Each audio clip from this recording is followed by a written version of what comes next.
Assalamualaikum warahmatullahi wabarakatuh.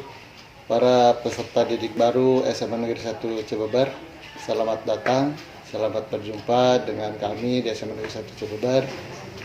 Pada kesempatan ini, saya ditugaskan oleh panitia untuk memberikan materi tentang wawasan Nusantara. Apa itu wawasan Nusantara? Arti wawasan adalah cara pandang seseorang atau kelompok terhadap sesuatu. Wiyata itu adalah pendidikan, dan mandala adalah tempat untuk belajar.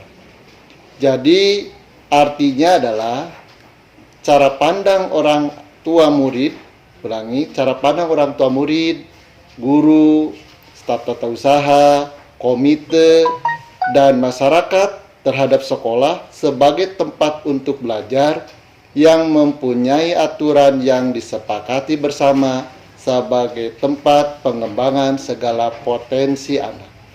Jadi, wawasan wiyata mandala adalah cara pandang siapapun terhadap pendidikan untuk bekerja sama dalam pendidikan mengembangkan peserta didik. Karena tadi dikatakan bahwa sekolah adalah sebagai wiyata mandala, sekolah dikatakan wiyata mandala atau tempat penyelenggara PBM menanamkan dan mengembangkan berbagai nilai, ilmu pengetahuan, teknologi, dan keterampilan.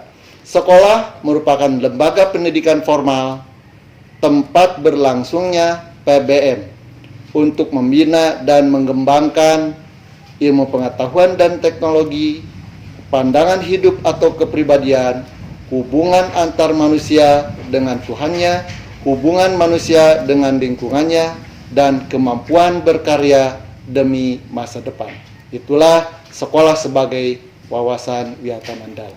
Mudah-mudahan SMA Negeri 1 Cibeber dapat terlaksana sekolah ini sebagai wiyata mandala.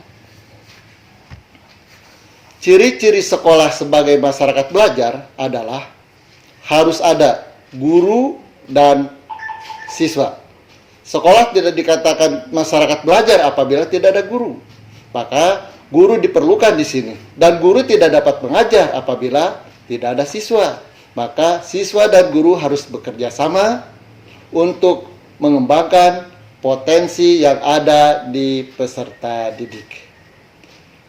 Selain guru, juga siswa ada timbulnya PBM yang tertib. Proses belajar mengajar dikatakan tertib apabila siswanya siap dari rumah, gurunya siap dari rumah, dan bersama-sama dalam situasi dinamis, mereka mengembangkan segala potensi yang ada pada guru sendiri dan mungkin pada siswa yang lebih diutamakan.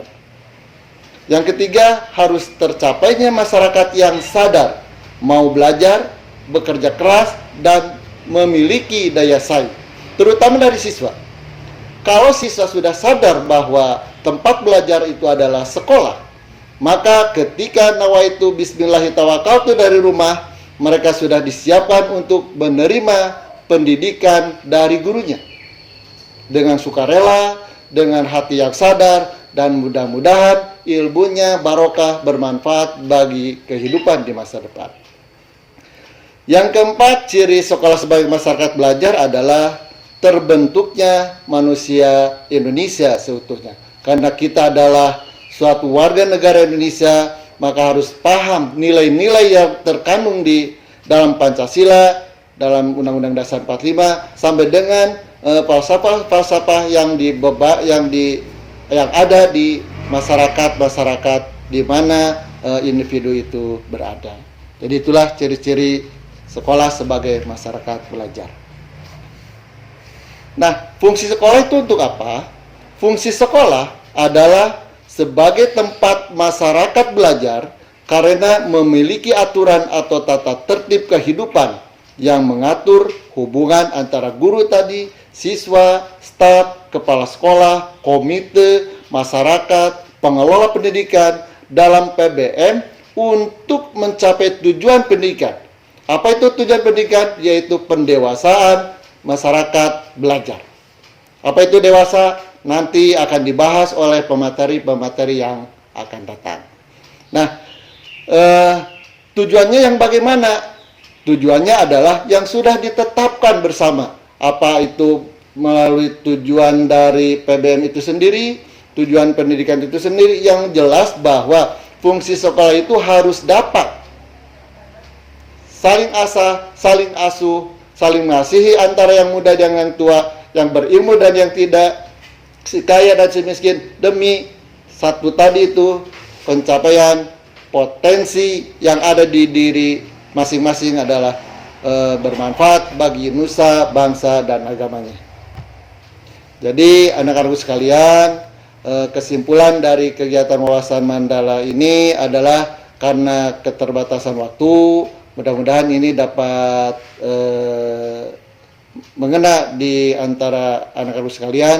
Kesimpulannya adalah wawasan Wiyata Mandala adalah cara pandang setiap individu terhadap sekolah sebagai tempat belajar yang teratur dan bertujuan untuk mengembangkan potensi anak bangsa dalam suasana yang tertib, teratur, dan menyenangkan serta saling menyayangi antar sesama. Demikian materi dari Bapak. Saya ucapkan terima kasih juga kepada panitia yang sudah memberikan waktunya untuk menyampaikan materi ini. Mudah-mudahan di lain waktu kita dapat berjumpa kembali. Billahi taufiq wal hidayah. Assalamualaikum warahmatullahi wabarakatuh.